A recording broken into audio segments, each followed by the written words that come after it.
Bienvenidos nuevamente. Vamos a dar inicio a este primer panel.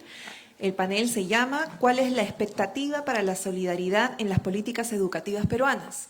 Nos acompañan en este momento María Isabel Curay Criollo, directora de Educación Secundaria del Ministerio de Educación del Perú, Mario Gordillo, especialista de la Dirección de Educación Básica Alternativa del Ministerio de Educación, y Javier Díaz, director de Evaluación y Acreditación de Educación Superior Universitaria del Sistema Nacional de Evaluación, Acreditación y Certificación de la Calidad Educativa, CINEACE. Nos acompaña nuevamente la profesora María Nieves Tapia, directora del Centro Latinoamericano de Aprendizaje y Servicio Solidario, CLAIS, como coordinadora del panel. Por favor, bienvenidos. Bueno, nuevamente, muchas gracias por estar. Como mencionó al pasar François, antes de dirigir CLAIS y durante mis primeros años en CLAIS, por 15 años estuve en el Ministerio de Educación de Argentina, así que sé lo que es la función pública y las dificultades y el potencial que tiene de acompañamiento. Muchas veces cuando uno es docente piensa en las autoridades como casi la trinchera de enfrente, pero la verdad es que me parece que es muy importante que en esta jornada esté esta presencia de autoridades educativas y de funcionarios de los ministerios de educación, porque me parece que, como decíamos antes, el aprendizaje de servicio tiene que crecer desde abajo, pero también necesitamos acompañamiento desde las políticas. Así que muy bienvenidos. Yo le voy a dar en primer lugar la palabra a María Isabel. Muchas gracias. Buenos días con todos y con todas. En principio quiero manifestar un saludo a nivel del Ministerio de Educación. La viceministra envía sus saludos. Ella hubiera querido estar acá, pero por razones de causa mayor no puede acompañarnos esta mañana. En principio, felicitarles por la organización de este evento, por la participación. Creo que esta discusión es justa y necesaria, principalmente en este marco del contexto nacional. Estamos en un contexto de implementación del nuevo currículo y cuando hablábamos de qué expectativas tenemos en relación a las políticas educativas que articulen este enfoque, si se quiere, de aprendizaje y solidaridad, ¿no? Y le comentaba a alguno de ustedes que nosotros venimos discutiendo en unas mesas de trabajo interinstitucional. Tenemos como un trabajo en paralelo en el contexto educativo nacional. Por un lado, a nivel del Consejo Educativo, se está discutiendo el nuevo marco del proyecto educativo nacional, y a nivel del Ministerio de Educación también, por ejemplo, para el caso de la educación secundaria, estamos trabajando en la definición de un nuevo marco orientador de la política educativa del adolescente, y ahí precisamente un supuesto de partida tiene que ver con este tema de el protagonismo de los sujetos de la política. Entonces nosotros partimos de la idea que los niños, niñas, adolescentes y jóvenes, que son como los principales sujetos de la política educativa, son sujetos políticos y son sujetos de la política. No es que la política tiene que llegarles desde un grupo de expertos pensadores de la política, sino que ellos también tienen que ser partícipes y actores protagónicos, y por eso se han diseñado una serie de diálogos regionales.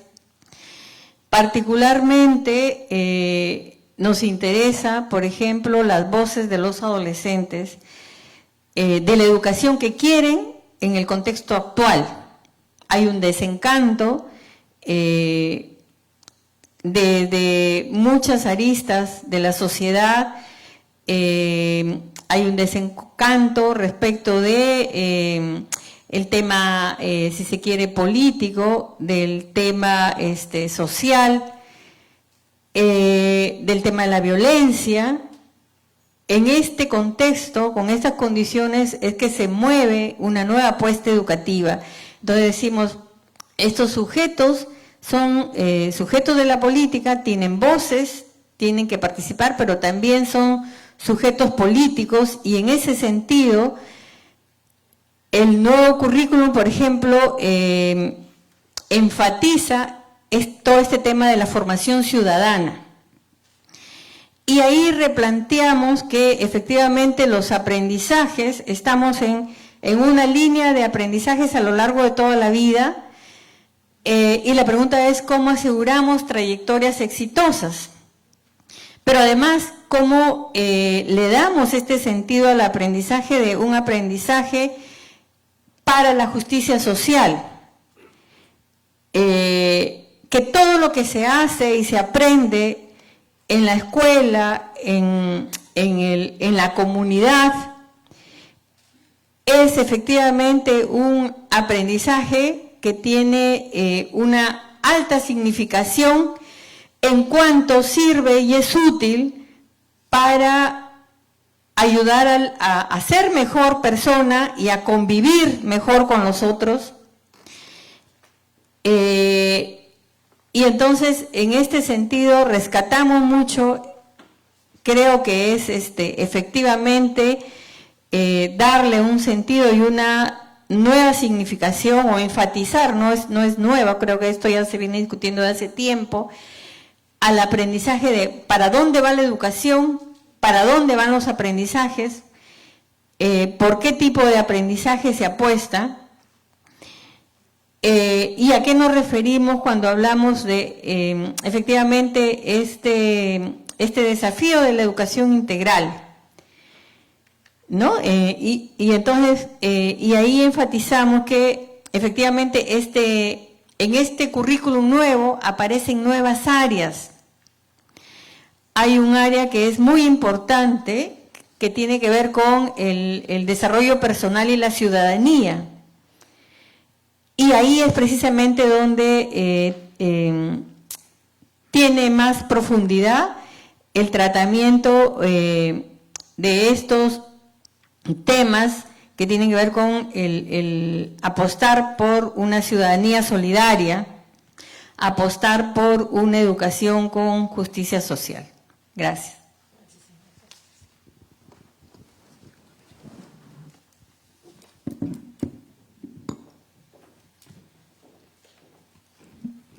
Muchas gracias, María Isabel. Le damos la palabra ahora a Mario Gordillo, de la Dirección de Educación Básica Alternativa del Ministerio de Educación. Sí, buenos días. Quiero agradecer la invitación a la participación en este evento. También traigo el saludo de Luis Iraoka, el director de DIJEIVIRA, que es la Dirección General de Educación Básica Alternativa, Intercultural, Bilingüe y de Servicios Educativos en el ámbito rural. Entonces, mi intención es poder responder a la pregunta que dirige el panel, que es ¿cuál es la expectativa para la solidaridad en las políticas educativas peruanas? Primero, quiero empezar diciendo que yo soy un convencido, de manera particular, de la importancia de la solidaridad para procesos educativos, ¿no? Vengo de una experiencia en donde el voluntariado social, el voluntariado para el desarrollo, que en ese tiempo no se llamaba todavía aprendizaje de servicio, pues era un elemento básico también de tu formación, ¿no? Recuerdo experiencias, pues, de trabajar como obrero en una construcción en Tacna, construyendo un colegio, y también experiencias ya más relacionadas con mi profesión, haciendo trabajo educativo de nivelación escolar en escuelas de provincias altas del Cusco. Entonces, desde ahí quería empezar refiriéndome a una frase pues que creo que nos tiene que hacer pensar, sobre todo estando tan cerca de un acontecimiento tan importante como el que vamos a empezar a vivir en el Perú, que es el Bicentenario, ¿no? Arguedas nos decía, hablemos, alcancémonos hasta donde sea posible y como sea posible. Desde ahí yo quiero empezar preguntándonos, ¿es posible tener un país integrado de cara al 2021? Somos un país diverso y lo conocemos, ¿no? Y obviamente lo identificamos desde expresiones seguramente felices, como las gastronómicas, experiencias de repente literarias o artísticas, pero sin embargo esa diversidad no se muestra del todo positiva en todas las dimensiones, ¿no? Esa diversidad muchas veces como país nos origina desencuentros, nos origina conflictos, y una muestra muy básica y muy pequeña de eso es la gran cantidad de conflictos sociales que se producen en el país, ¿no? Entonces, desde ahí yo quiero empezar preguntándonos de qué manera la solidaridad nos puede ayudar también a responder a esta situación. De qué manera la solidaridad nos puede también ayudar a respondernos a los conflictos que se generan por la diversidad cultural. Primero, empezar recordando que existe un perfil de egreso en el Currículo Nacional de Educación Básica, que también ya se refería en la exposición que me antecedió, que justamente nos puede dar algunos elementos para ir incorporando la dimensión de solidaridad en el mismo currículo. Por una parte, hace alusión al que el estudiante se reconoce como persona valiosa y se identifica con su cultura en diferentes contextos. Luego, que el estudiante propicia la vida en democracia a partir del reconocimiento de sus derechos y deberes y de la comprensión de procesos históricos y sociales. Y esto me parece quizás lo más cercano y lo más importante y lo más cercano a aprendizaje de servicios, que el estudiante gestiona proyectos de emprendimiento económico social de manera ética, que le permitan articularse al mundo del trabajo y al desarrollo social. Asimismo, también existen diversos enfoques transversales, que los que hacemos trabajo educativo, y hay muchos, todos en esta sala, reconocemos. Y quiero yo centrarme sobre todo en un enfoque en particular que también nos puede ayudar a incorporar la dimensión de solidaridad, que es el enfoque intercultural. Creo que el enfoque intercultural, a partir de sus valores y actitudes, que solamente los voy a mencionar, respeto a la identidad cultural, la justicia y principalmente el diálogo intercultural, nos puede ayudar a incluir esta dimensión de solidaridad en la educación básica. Existe también una política que tiene muy poco tiempo, en el 2006 se emitió, que es la de educación intercultural y educación intercultural bilingüe. Esta política plantea 4 elementos centrales, ¿no? Primero, que es necesario afirmar identidades desde el encuentro con los otros culturalmente distintos, ¿no? Una manera de responder a esa diversidad que muchas veces nos hace vernos como enemigos, ¿no? Yo afirmo mi identidad desde el encuentro con el otro. Asimismo, también plantea la construcción de una convivencia basada en el diálogo intercultural. Luego también la promoción y el ejercicio de una ciudadanía intercultural basada en la formación ética. Esto desde una propuesta de educación intercultural para todos. Para eso, esta propuesta, ¿no? Y aquí voy a ir ya finalizando esta presentación, sigue una ruta metodológica que me parecía importante señalar porque es totalmente cercana a la propuesta de aprendizaje de servicio, ¿no? Primero, empezar formulando un reto o desafío a partir de un vínculo con la realidad, ¿no? Esta propuesta de educación intercultural, trabajando con niños de inicial, primaria y secundaria, lo que plantea es que el primer paso es formular un reto o desafío a partir del contacto con la realidad. Un segundo elemento es comprender, interpretar y comprender esa realidad desde una visión crítica e interdisciplinar, y luego plantear desde proyectos de aprendizaje, porque justamente lo que está empezando a plantearse desde esta propuesta es proyectos de aprendizaje, toda una acción transformadora de la realidad. Entonces, desde ahí creo que existen elementos que nos pueden vincular, que nos pueden dar la oportunidad de empezar a trabajar esta propuesta y que desde el Ministerio de Educación van a empezar a plantearse ya a partir del siguiente año. Existe una normativa justamente de la propuesta de educación intercultural para todos que ya se está terminando de elaborar para que el siguiente año empiece a implementarse, que implicaría empezar a trabajar con algunos colegios piloto, ¿no? Y creo que la estrategia y la metodología de aprendizaje de servicio nos podría ayudar mucho para esa tarea. Bien, entonces, momento de quizás de la reflexión, el diálogo, las preguntas, quizás podríamos profundizar eso un poco más. Agradecer este espacio y terminar recordando que en realidad toda propuesta de solidaridad y voluntariado tiene como principal fundamento siempre la vivencia de la experiencia. Es un elemento principal que nos puede ayudar justamente a desencadenar luego procesos mucho más amplios. Muchas gracias.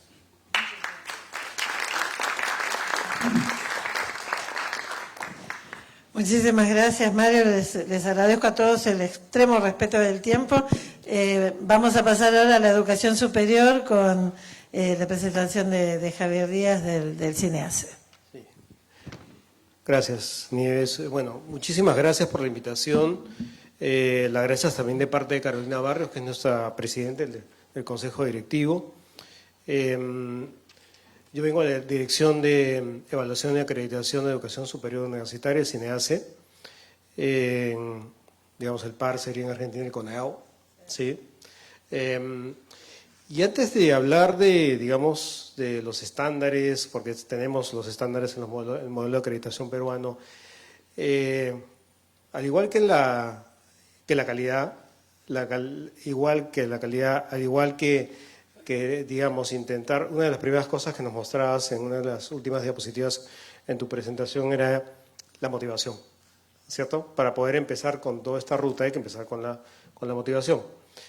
Y el aprendizaje tiene que ser significativo, ¿no?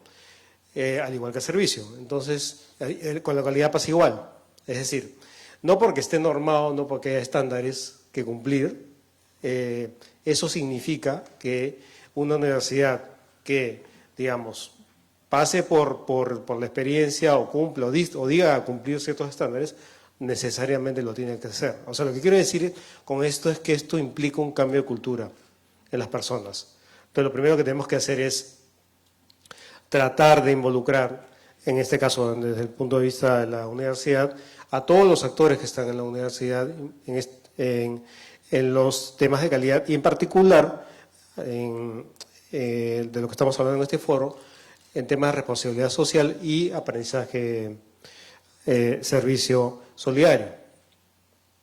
Entonces, si no tenemos esa participación de todos los actores, estoy hablando de docentes, estudiantes, autoridades, el personal administrativo e inclusive todos los grupos de interés que están alrededor de la universidad, no, por más estándares que tengamos, esto no sirve de mucho.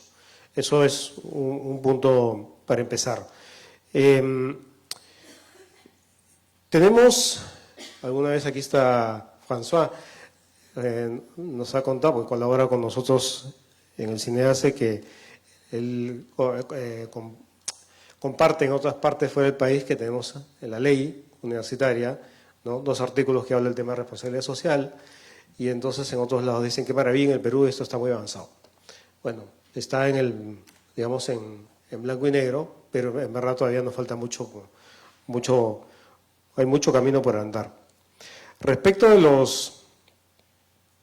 los estándares, hay uno en particular que quería mencionarles, ¿no? O sea, el modelo de acreditación que tenemos es un modelo el espíritu del modelo es un modelo que respeta la diversidad de las instituciones o de los programas, ¿no? Si estamos hablando de programas de estudios. ¿Y esto qué significa? Significa que cuando el CINEACE, cuando una institución pide que se le evalúe, con fines de acreditación, el modelo, lo que los evaluadores ven, más el modelo, es que hay una coherencia interna que parta de los propósitos, ¿sí? Que haya un diálogo con los distintos grupos de interés, ¿sí? Y entonces, en el punto de responsabilidad social, ahí tenemos el estándar 25 que dice, y leo, el programa de estudios identifica, define y desarrolla las acciones de responsabilidad social articuladas con la formación integral de los estudiantes. Todo esto tiene sentido, ¿sí? El articular la formación integral de los estudiantes tiene sentido en la medida que esta articulación esté hecha con los distintos actores y entendemos la responsabilidad social no como acciones, o sea, en el modelo se entienden, no como acciones sueltas, sino que es una política de la universidad que tiñe todas las cosas que hace la universidad. Quería mencionar, la semana pasada justo una de las personas que trabaja en mi equipo estuvo en Satipo, hubo un encuentro en el Perú tenemos 4 universidades interculturales, ¿no? Que son la Universidad Nacional Intercultural de la Amazonía, la de Bagua, la de Quillabamba y la Juan Santos Atahualpa. Entonces, quería tocar este ejemplo porque ellos, por ejemplo, me comentaba esta especialista, incluyen dentro de las autoridades de la universidad, incluyen a los sabios de las comunidades que están en esa zona, ¿sí? Y muchos de ellos también son docentes en la universidad y la ley lo permite así, aunque no tengan grado universitario, son docentes extraordinarios, ¿sí? Entonces, digamos que estas universidades son bastante jóvenes, ¿ah? La más antigua tiene una promoción de egresados, pero digamos que ya hay creo que es un buen ejemplo de prácticas de respeto por la cultura y hacer las cosas a partir de la cultura de la comunidad donde está trabajando la universidad. Entiendo que mañana van a haber presentaciones de buenas prácticas que sé que hay en distintas universidades y ahí podremos compartir estas experiencias. Gracias.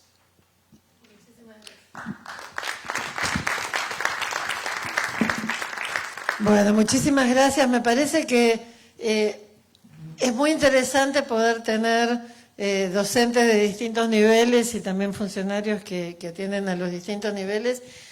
Y me parece que es muy interesante ver cómo en la reforma curricular, en las innovaciones que se están haciendo desde las políticas educativas y desde la acreditación misma de las universidades, al menos en la teoría está muy presente todas estas cuestiones que hemos conversado.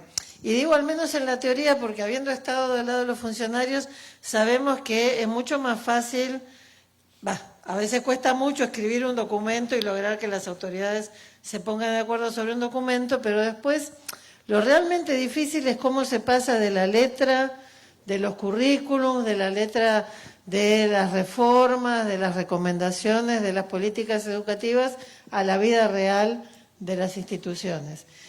Y me parece que aquí hay como una sinergia interesante en el sentido de que hay instituciones que están interesadas y que ya están haciendo cosas en las líneas que indican la política educativa y que a su vez la política educativa puede usar inteligentemente como efecto de demostración de las cuestiones que ustedes están planteando. Me pareció muy interesante lo que planteaban de los adolescentes y los alumnos como sujetos de política, porque en definitiva cuando en el aprendizaje de servicio hablamos de protagonismo estudiantil, estamos repensando a los niños, adolescentes y jóvenes realmente como ciudadanos y no como esperanza del futuro, sino como sujetos capaces de hacer algo desde hoy.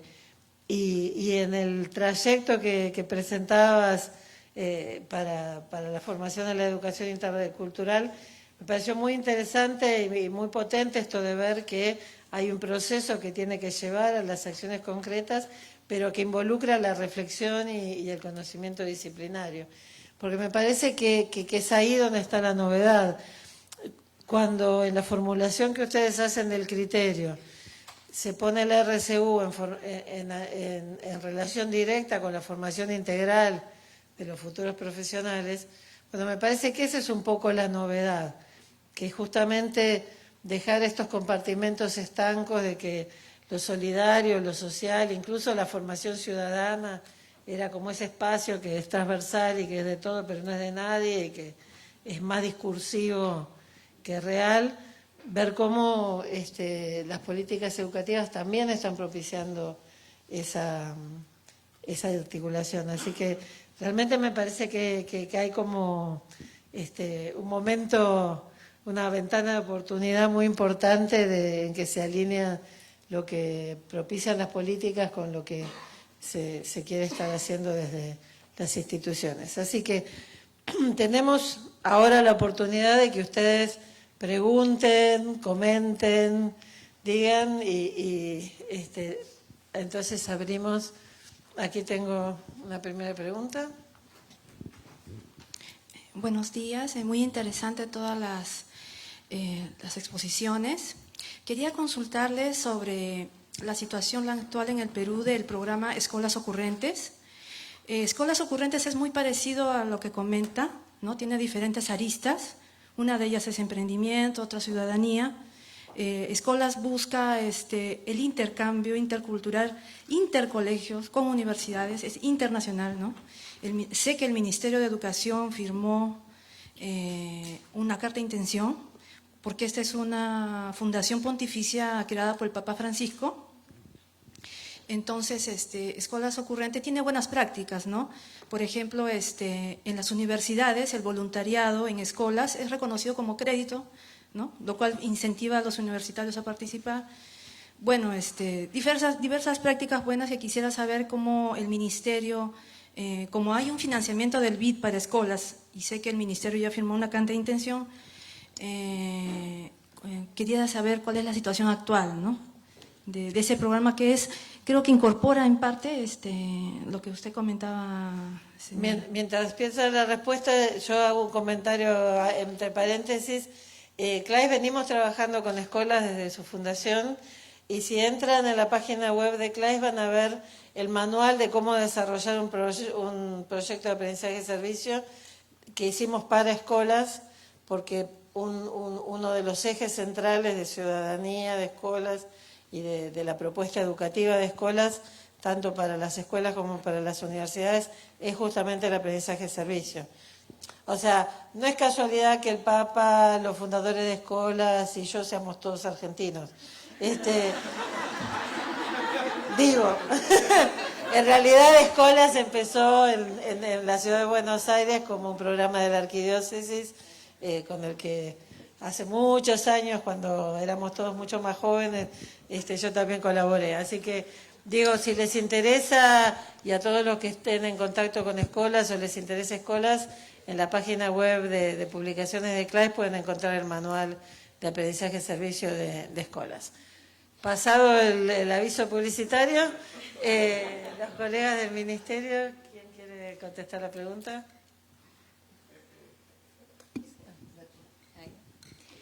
Bueno, para ser sincera, no tengo información actualizada. Recién ahora estamos haciendo como, a propósito de esta formulación de la política educativa para adolescentes, estamos haciendo como un recojo. Hay multiplicidad de experiencias, ¿no? Hay red de escuelas UNESCO, hay red de escuelas, Plan Internacional está también con una experiencia interesante de escuelas.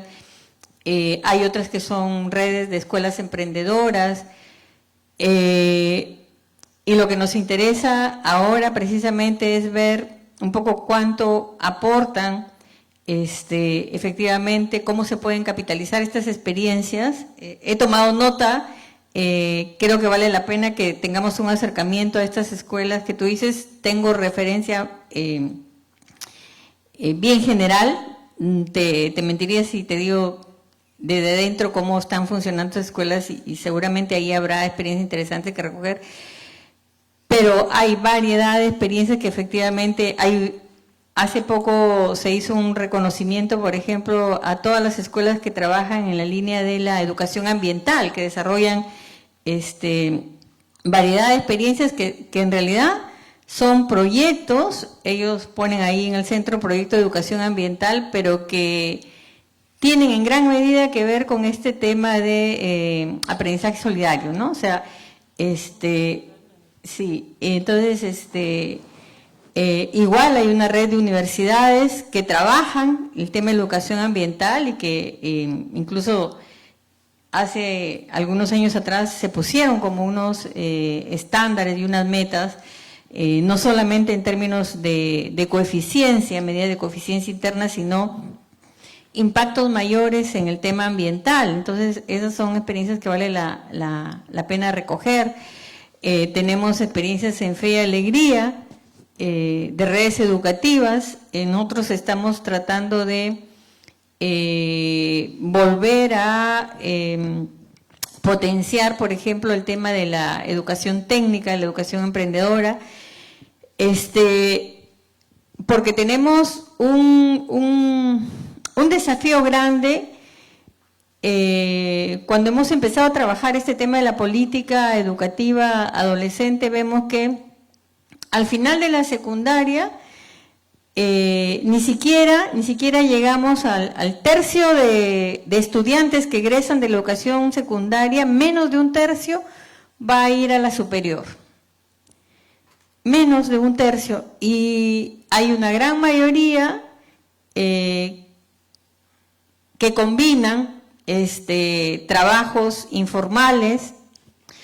Hay un porcentaje que le llaman los ninis, que son jóvenes que ni estudian ni trabajan, y entonces eso nos hace preguntar para dónde estamos, si efectivamente cuando hablamos del tema solidario, hay que replantearse cómo se concreta este tema de la educación inclusiva y la educación intercultural, o sea, qué efectos, y en el marco de estos, los grandes objetivos del milenio, el ODS 4, que plantea una educación de calidad, con equidad e inclusión, entonces nosotros decimos, ¿cómo estamos efectivamente no solamente desde el papel, sino desde la práctica, impulsando una educación que no produzca segregación, que al término de la educación básica no tengamos una minoría apenas que va a seguir en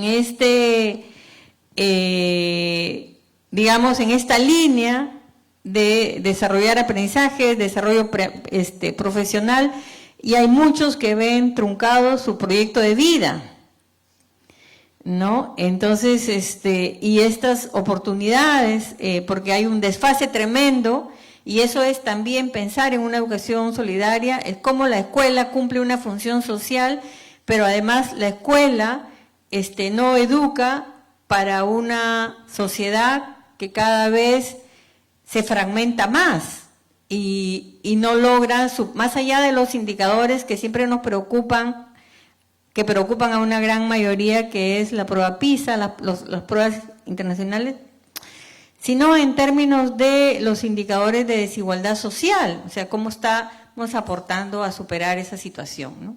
Sí, solo para complementar una cosa muy pequeñita, también recordaba, a propósito de lo que se iba comentando, que el Ministerio acaba de aprobar los lineamientos de la educación comunitaria, ¿no? Que es también un modelo de educación que obviamente no se da en el aula, no se da en el espacio de la escuela, pero que sin embargo también reconoce los saberes ancestrales, los saberes comunales, que creo que es importante también incorporarlos en los procesos educativos, ¿no? Entonces, existen experiencias, creo que también aquí seguramente también mucha gente viene de ese tipo de experiencias que pueden ser ya recogidas, pueden ser incorporadas en todo este esfuerzo del Ministerio de Educación por incorporar esos saberes, ¿no? De todas maneras, quedamos comprometidos que podemos hacer contacto entre escuelas y las áreas del Ministerio que estén interesadas. ¿Qué otras preguntas, comentarios? Tenemos 1, 2, 3. ¿La señora?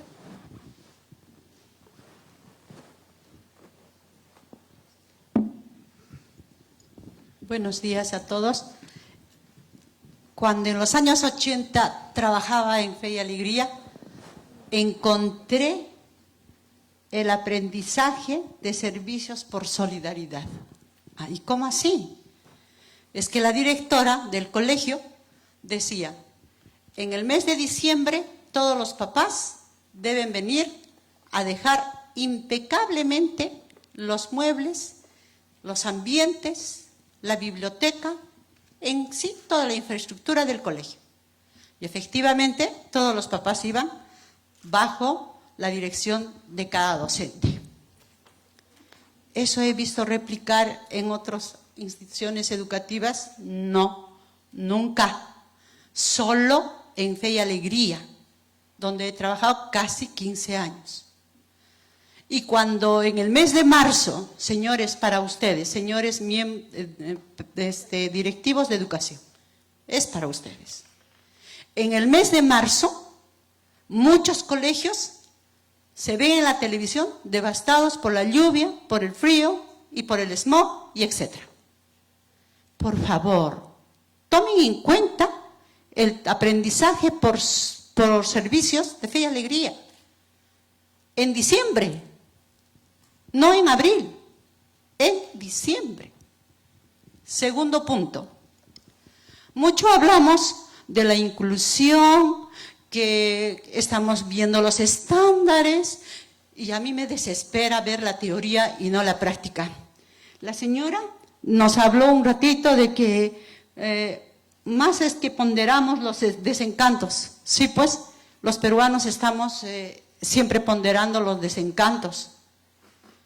Desde cuando una persona quiere hablar el quechua, nada, se ríen, se burlan. Yo soy profesora de posgrado en la Universidad Nacional Mayor de San Marcos y a mis alumnos cada sábado les digo, Ayillanchu, Amasúa, no robes, Amayuya, no mientas, Amaquella, no seas ocioso. Y empiezo siempre hablando en el quechua y enseñando lo que mis antepasados me habían enseñado. ¿Qué hay en el Ministerio de Educación y en la SUNEDU, que también acá hay un representante, que pueda mejorar la calidad de la educación? ¿O es solo teoría? Yo tengo 66 años y vivo triste de saber que un día Dios me va a recoger y que no ha cambiado la educación, excepto aquellos alumnos que están en Fe y Alegría y que sí han sido educados para buenas personas. Y otra cosa, para acabar, siempre que empiezo un curso en la universidad, digo, levanten la mano los que son egresados de Fe y Alegría. Y siempre encuentro 1 o 2 o 3 y los abrazo y los nombro de delegados, porque sé cómo se educa en ese colegio. Por favor, señores del Ministerio de Educación, vean los ejemplos del aprendizaje y servicio de solidaridad que estamos encontrando y que está en Fe y Alegría. Muchas gracias. Creo que han recibido el mensaje. Tenía ahí la profesora de la Universidad de San Marcos, sí. Okay. Muy buenos días a todos. Felicitar a tan digno plantel y por el alcance que hoy día nos están dando, que está iluminando verdaderamente esa visualización que no estaba tan clara respecto al aprendizaje y servicio solidario. También ya la que ha tomado la palabra es de San Marcos, también soy de San Marcos, justamente a raíz de que estamos dando bastante auge a la responsabilidad social con ética, con transparencia y rendición de cuentas. Soy profesora especializada en salud pública, he dedicado más de 20 años al trabajo de familia y comunidad con proyección a las zonas más deprimidas de Lima metropolitana.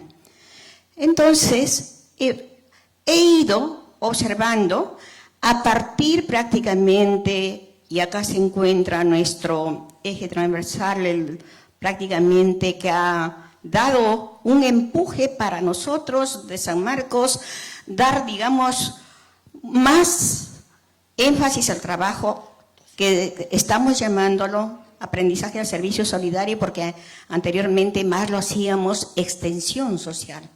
El estudiante, así como ha dicho la doctora Nieves, el estudiante se preparaba, dominaba el marco teórico, nos preparábamos con los recursos materiales, financieros y íbamos a las comunidades llevando nuestras famosas campañas de salud integral.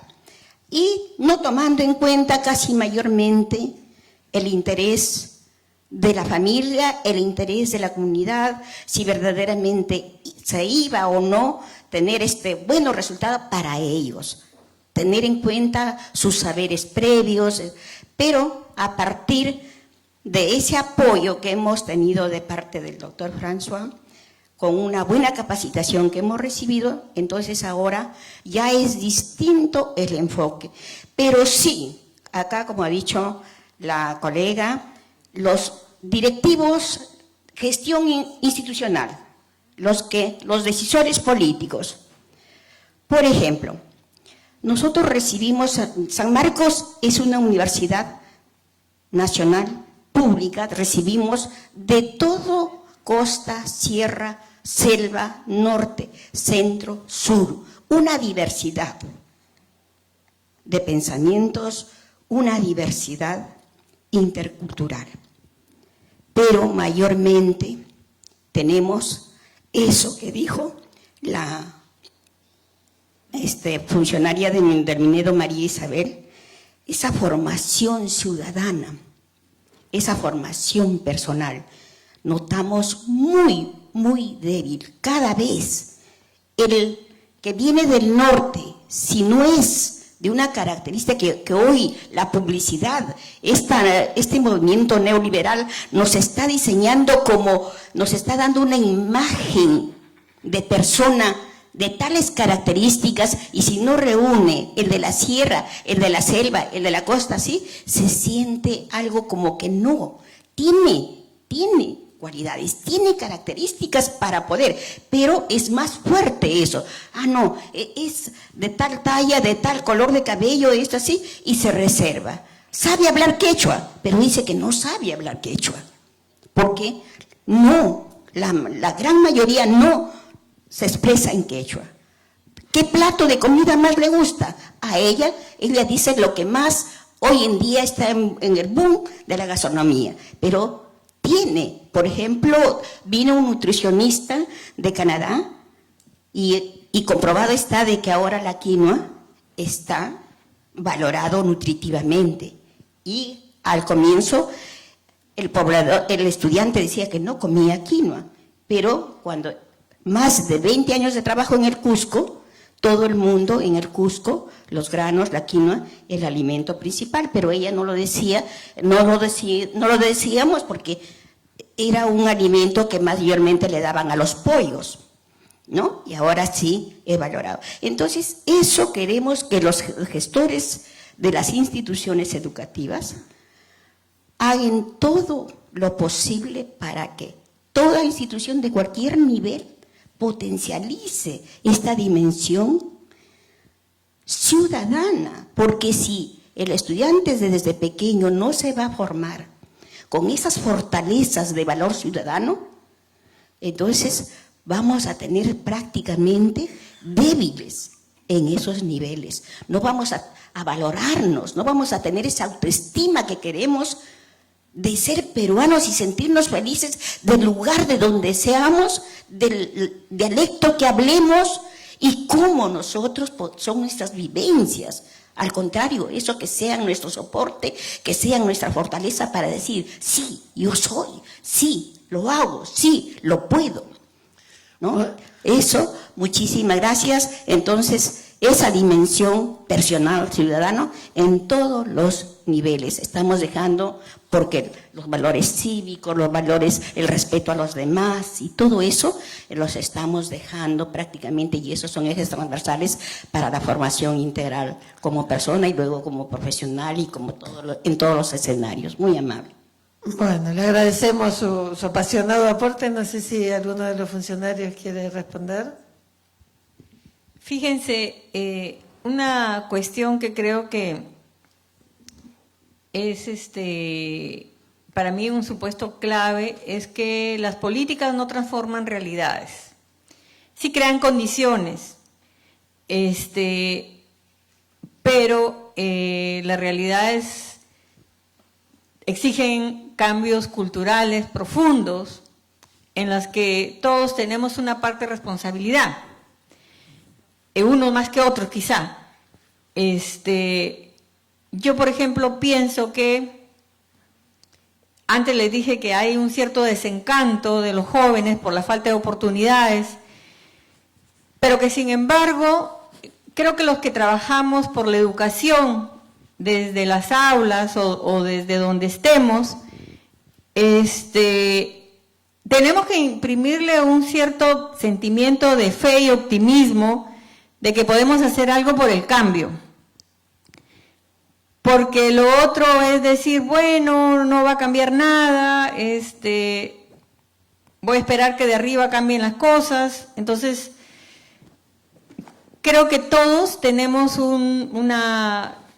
desde que nos hemos metido en este trabajo de la educación, tenemos que reconocer que tenemos algo que dar por ese cambio que se requiere.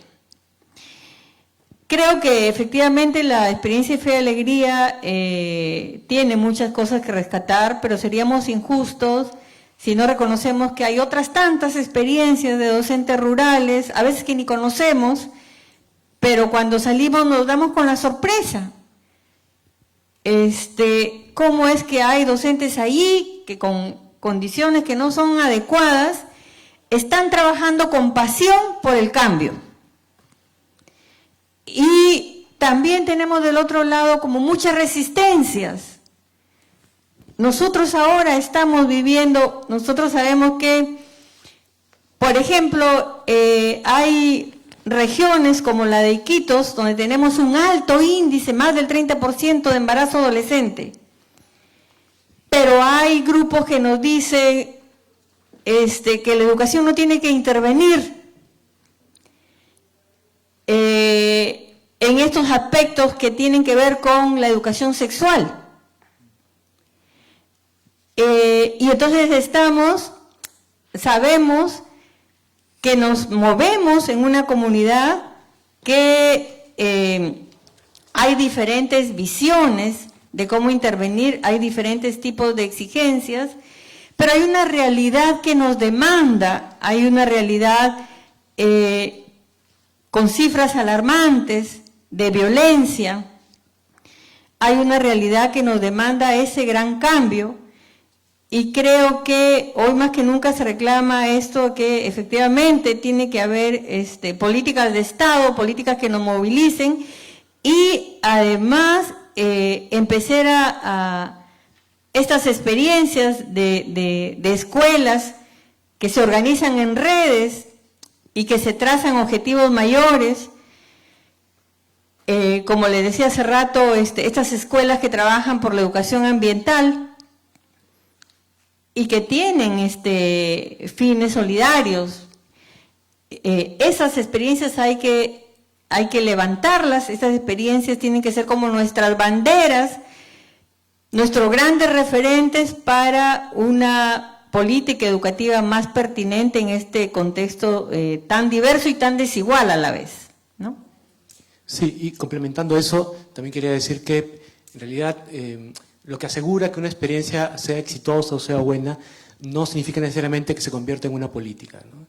Si bien es cierto, creo que el Estado tiene que garantizar, ¿no?, el desarrollo, la implementación de políticas, pero existen muchas experiencias, ¿no?, y creo que la experiencia de aprendizaje de servicio lo demuestra, que se han desarrollado, se han organizado, sin muchas veces una presencia real del Estado. Es cierto que yo creo que el Estado se tarda en dar cuenta muchas veces de estos procesos y es necesario quizás un jalón de orejas para ver de manera mucho más rápida y de manera más amplia todo esto. Pero sin embargo también hay que reconocer que mucho del dinamismo del éxito de las políticas se genera desde abajo. Definitivamente las mejores políticas se generan desde abajo, es decir, desde el esfuerzo y la experiencia y el trabajo de la gente, ¿no? Y entonces desde ahí yo sí quisiera valorar, ¿no?, que las experiencias que se vienen desarrollando, y además muchas de ellas con muy poco financiamiento, con muy poco soporte, con muy poco apoyo de instituciones, pero que sin embargo desarrollan procesos muy, muy buenos, ¿no? Entonces ahí quizás lo que nos falta es cómo aprender también a reflexionar desde esas experiencias, ¿no? Cómo aprender también a leer los aprendizajes, los logros, los impactos que hemos ido generando desde los proyectos que venimos implementando hace mucho tiempo, pero que sin embargo muchas veces esta lógica del activismo que muchas veces todavía nos mueve a las instituciones no nos permite terminar de mirar lo que hemos logrado y lo que hemos aprendido, ¿no? Pero sin embargo es necesario reconocer ese esfuerzo y esa energía que obviamente tiene que ser mirado por el Estado, ¿no? Sí, yo solo quisiera agregar un comentario que es el tema de la calidad. La calidad tiene que ver con la pertinencia. Es decir, el servicio, por ejemplo, el servicio que brinda una institución educativa universitaria, o pues también a nivel básico o técnico, debe ser, para decir que es de calidad, en principio debe ser pertinente a las necesidades de su comunidad. Y entonces los modelos de acreditación, el nuestro y otros que puedan revisar ustedes a nivel internacional, hoy en día buscan eso, ¿no? Buscan que haya una coherencia interna, pero también externa, ¿no? Me llevo de esta experiencia, de este espacio, esto de los saberes ancestrales y cómo los podemos incorporar en el modelo de... Estamos revisando el modelo de acreditación institucional, lo estamos reformulando y allí creo que hay una oportunidad de poder incorporar estos aspectos. Gracias.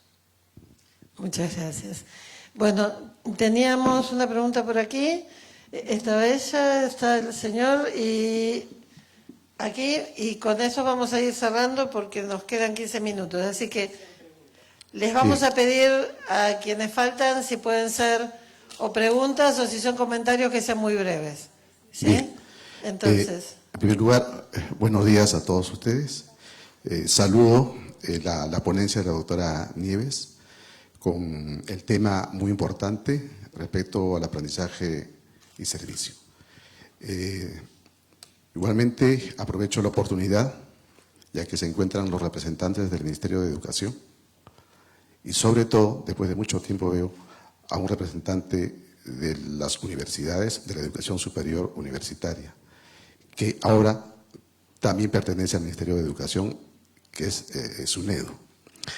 Desde esa perspectiva, estimados representantes del Ministerio de Educación, quiero plantear una preocupación, hasta cierto punto, el que habla también es docente universitario,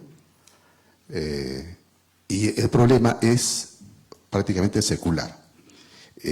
Nos hablan de la preocupación de la elaboración del currículum nacional de la educación básica regular, de la educación básica alternativa, que están presentes acá, y sin embargo, hemos comprobado y comprobamos todo el tiempo la desarticulación que existe entre el contenido de la educación básica regular y las universidades, y no es de ahora.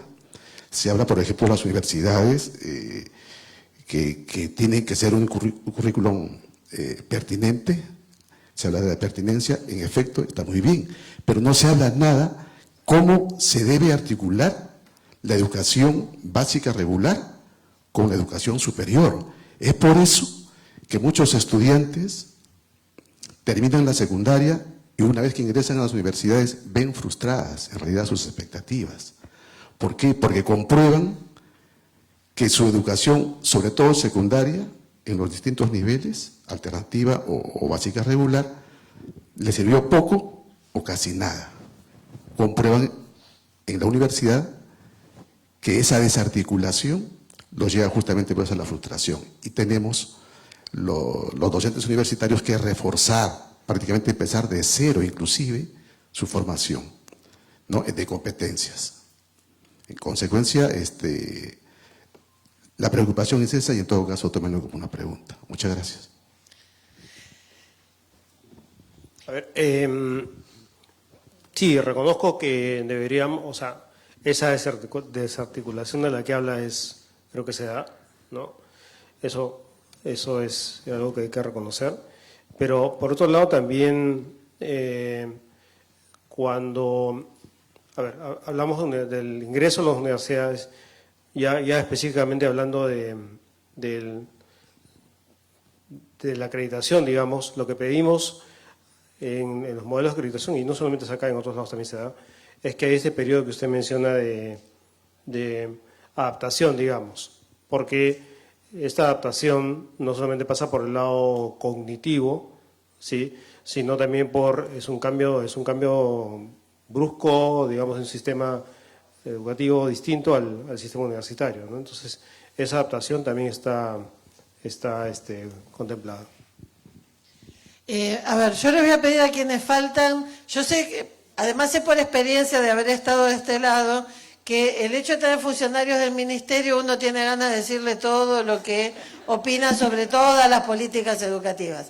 Les pido que hagamos un esfuerzo de volver al tema central de la jornada y que nos enfoquemos en lo que nos convoca hoy, que es cómo articular las actividades solidarias con las actividades académicas, cómo articular el aprendizaje y servicio solidario, y que las preguntas que quedan les pido que se concentren en esa dirección, así los últimos 10 minutos volvemos a enfocar en el tema. Así que ahora voy a pedir de nuevo que levanten la mano, si es que... Ahí está. Tenemos ahí... Sí. Está ahí ella y ahí. Perfecto. Bien. Buenos días. Quería un poquito centralizar mi pregunta en la palabra solidaridad, ¿no? Que creo yo que es inherente a nosotros siempre, pero que en esta educación que apuntamos en el siglo XXI y los que vienen, ¿no?, si es que subsiste nuestra raza, la idea es que se pierde en el sentido de que nos hemos abocado a una cultura de individualismo y de éxito personal que va más allá de la preocupación del otro, que definitivamente va supeditado a lo que nosotros queremos en forma individual. por sobre lo que los otros necesitan, que también nos beneficiaría. Entonces, desde ese punto de vista, un poco mi observación y mis preguntas van en esta jornada de reflexión, de volver a esta solidaridad a través de la escuela, de la universidad, que muchas veces se ha dicho, y soy docente de educación básica regular, y trabajo en un programa de voluntariado social en San Juan del Lurigancho, y que es una zona de Lima con bastantes necesidades. Y desde este punto de vista siempre se ha dicho que la escuela es como un lugar, como un laboratorio donde aprendemos cosas pero que estamos ajenas a la realidad. Eso lo sabemos todos los profesores porque siempre lo escuchamos, lo debatimos, ¿no? Pero debido a los cambios que han habido en los últimos años en la educación, yo me motivo a preguntar, a ver un futuro y un presente que podría rescatar esta palabra solidaridad. Sobre todo porque el Ministerio de Educación en los últimos años intenta compartir con nosotros los maestros y maestras el tema de un nuevo currículo nacional, ¿no? Que despierta muchas expectativas, en donde se habla de una situación significativa, que así se llama esto, que podría cambiar de nombre en diferentes etapas de diferentes reformas. He pasado algunas y he visto que se ha intentado un poco conectar la escuela con la realidad, con la comunidad, ¿no? A partir de los temas transversales, los enfoques transversales, las situaciones significativas. Entonces, yo quisiera pedir no solamente a los funcionarios del ministerio, sino también de universidades, que se tomen en cuenta estos cambios, ¿no? Que si se hacen, se pueda calar realmente en los docentes el hecho de que, en este caso, las situaciones significativas puedan convertirse en temas de aprendizaje y servicio solidario, porque estas situaciones están abocadas a resolver un problema de la comunidad o del entorno de la escuela.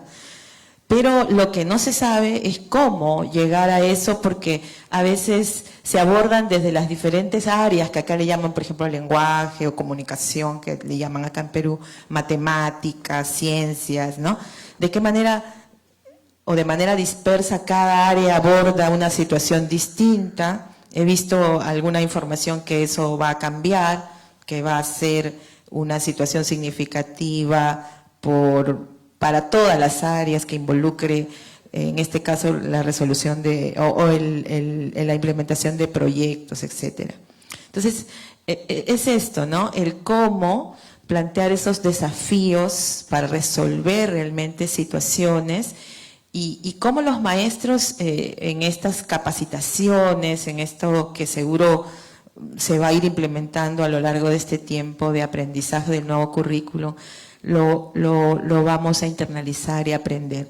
Yo he escuchado experiencias aquí que son desconocidas para mí, ¿no? Que son las escuelas ocurrentes, lo de plan internacional, algo sé. Entonces, hay como intentos de querer hacer cosas nuevas, pero que no nosotros mismos en el tema de la docencia pública desconocemos, ¿no? Sabemos de esfuerzos, porque todos, creo yo, que aquí no creo que no haya ninguna persona que haya venido hoy día a dedicar su tiempo, no esté interesada en trabajar el servicio solidario. Pero ¿cómo integramos ese esfuerzo para que no se diluya, ¿no? Y después de eso de la articulación con la universidad, que es otro tema también, ¿no? Pero definitivamente a mí, para terminar esto, solamente quería plantear este pequeño pedido y además también preguntar de qué manera se puede aprovechar esta metodología tan interesante para mí en los planes curriculares, en el nuevo enfoque curricular. Muchas gracias.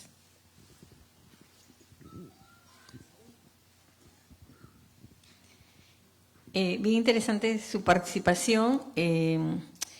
Efectivamente, hay muchas cosas, hay muchas expectativas que se vienen con el nuevo currículum nacional. Ha habido como una etapa en los últimos años donde se dejó como un poco de lado el tema de la contextualización y el aprendizaje situado.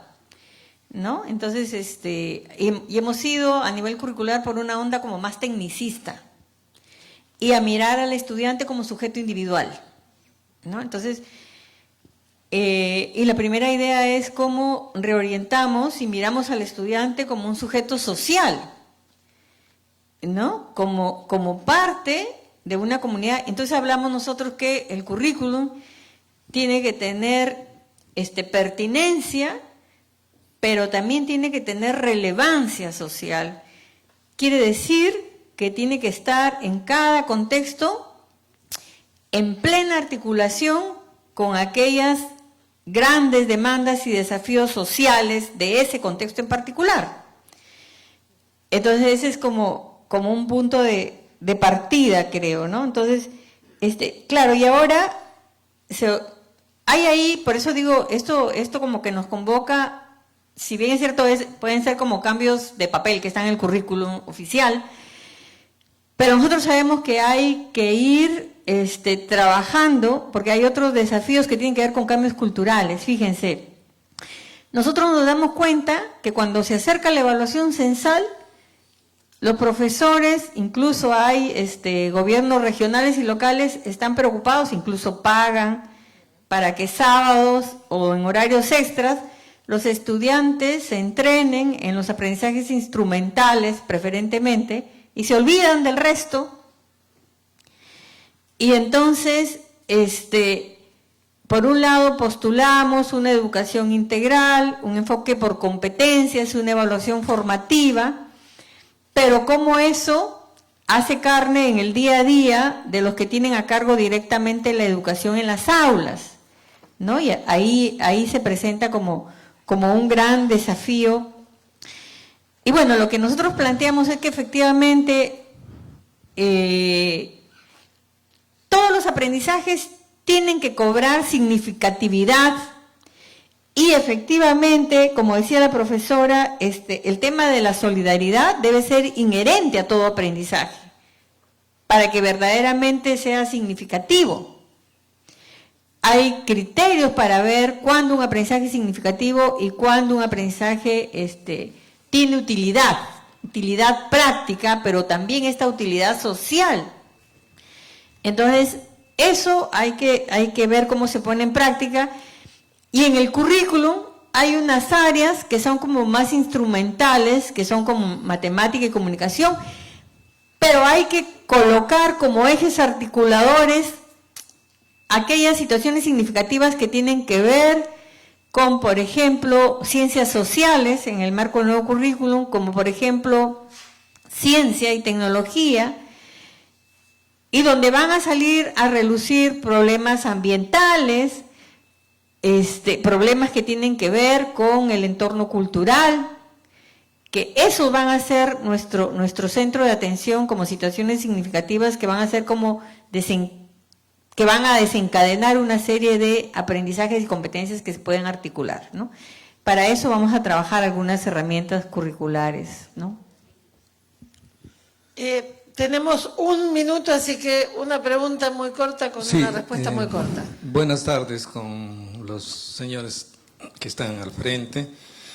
Particularmente interesante la propuesta. De alguna forma conocíamos la propuesta de la doctora María Aníez. Es una propuesta integral realmente para la educación en todos los niveles. ¿Por qué no en el nivel universitario? De alguna forma, algunas instituciones, sin saberla, de una manera empírica, digamos así, han ido haciéndola.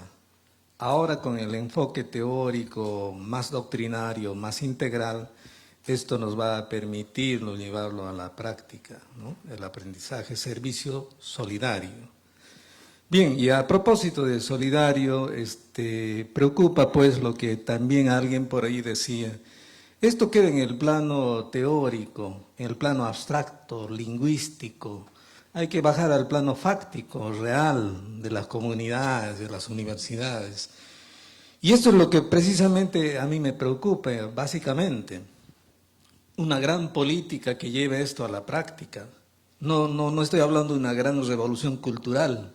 Al fin de cuentas, la universidad y y la universidad peruana y la educación peruana necesita una gran revolución cultural, ciertamente así de fondo, lo que no se ha hecho hasta ahora. En particular me permite, por ejemplo, hablar del caso, aquí está el representante del campo de las universidades, ¿no? Por ejemplo, aquí en el caso de mi Universidad Agraria de la Selva de Tingo María, muy poco conoce, ¿no?, del tema del licenciamiento, de acreditación, no hay una difusión, no hay una sensibilización, un involucramiento que permita caminar en esa dirección, por ejemplo. No quiero, es odioso hacer algunas comparaciones, pero sí antes hubo involucramiento, hubo sensibilización permanente, de bajadas a bases, se decían, ¿no? De tal modo que había pues una predisposición. Hoy día hay francamente una desorganización, por lo menos en el caso de mi universidad, por estos temas. Sería pertinente que a partir de esta reunión, ¿no?, se pudiera en práctica más el involucramiento, y seguramente en todos los sectores, para hacerlo realmente carne, que todavía esté un poco teoría, es lingüística, hay que convertirlo fáctico en hechos, en realidades. Esa es mi preocupación. Gracias. Gracias. Bien, tomo nota es una universidad en particular para acercarnos en el tema de acreditación, que es lo que nos compete en CINEACE. ¿Sí, no? Sí. No, me refiero a que en el tema de acreditación, no en el tema del licenciamiento, porque nosotros no vemos. Eso es una competencia de SUNEDU. Gracias. Bueno, estamos cerrando esta intensa mañana. Me parece que con respecto a la pregunta de los cómo, justamente el trabajo de la tarde apunta a eso. Yo me voy a tomar el atrevimiento de hacer el cierre en base a mi experiencia personal en este sentido. Yo fui muchos años docente, trabajaba en secundarias en contextos vulnerables, era docente en la universidad y siempre pensaba que el problema eran las políticas educativas. Cuando entré al Ministerio de Educación me di cuenta yo al menos de que en realidad desde las políticas, como decía recién la doctora, se puede viabilizar, se puede facilitar, se puede intentar acompañar, pero en realidad las políticas las hacemos todos. Y me parece que en el caso concreto del aprendizaje-servicio, a mí me quedó muy grabada cuando recién estábamos empezando en Argentina en 1998 para nuestro segundo seminario, más o menos la segunda Jonás, el que era entonces el secretario de Educación del Estado de California decía que el aprendizaje-servicio es la única reforma educativa que en todo el mundo empezó siempre de abajo para arriba. Y que siempre son primero las escuelas, las universidades, los docentes y los estudiantes los que saben el cómo funciona. Y en todos los países ha estado primero la experiencia y después las políticas. Hay muchos países en donde ahora es obligatorio, donde hay leyes, donde hay fondos, y también en esos países empezó desde la práctica. Así que me parece que les dejamos el desafío a los funcionarios de poder acompañar, de sostener, de aprovechar, y también el desafío a todos los que estamos aquí de ser los pioneros y los que inician esta revolución educativa que a todos nos hace falta. Tenemos que juntar fuerzas ahora y nos van a anunciar el programa de la tarde. Muchas gracias. Muchas gracias a todos. Les pido un aplauso. Muchas gracias a los miembros del panel. Les pido que no se muevan. En un momentito vamos a tomar una foto de rigor. Algunos anuncios. Primero, agradecer nuevamente a los miembros del panel. Agradecemos también a quienes se hayan conectado a través del Facebook Live, a través de la página de Facebook del CLERS. Y los anuncios son que mañana el encuentro va a llevarse a cabo en este mismo edificio, pero en el 4º piso, en el aula H404. También, por favor, los invitamos a que, hay un espacio libre para la hora del almuerzo y a su retorno, a la 1:45, todos nos vamos a encontrar en el hall donde hemos tomado el coffee break, en el hall del H, porque nos vamos a dividir en los 2 talleres. Van a haber talleres paralelos. El primer taller es acercamientos al aprendizaje y servicio solidario en la educación superior y el segundo taller es enfocado a la educación básica y media. Entonces, 1:45 nos encontramos en el hall de este pabellón, del pabellón H, para dirigirnos a los talleres. Les agradecemos mucho por su presencia.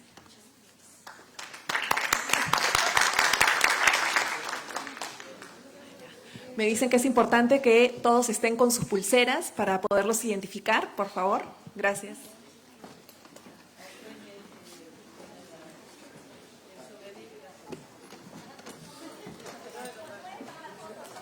¿Podemos pasar para tomar una fotografía, por favor? Antes de retirar una foto grupal. Por favor, podríamos pasar todos. Adelante. Antes de retirarse, podemos pasar adelante para una foto grupal, por favor. Se los agradeceríamos mucho. A ver, nos está pidiendo si pueden venir.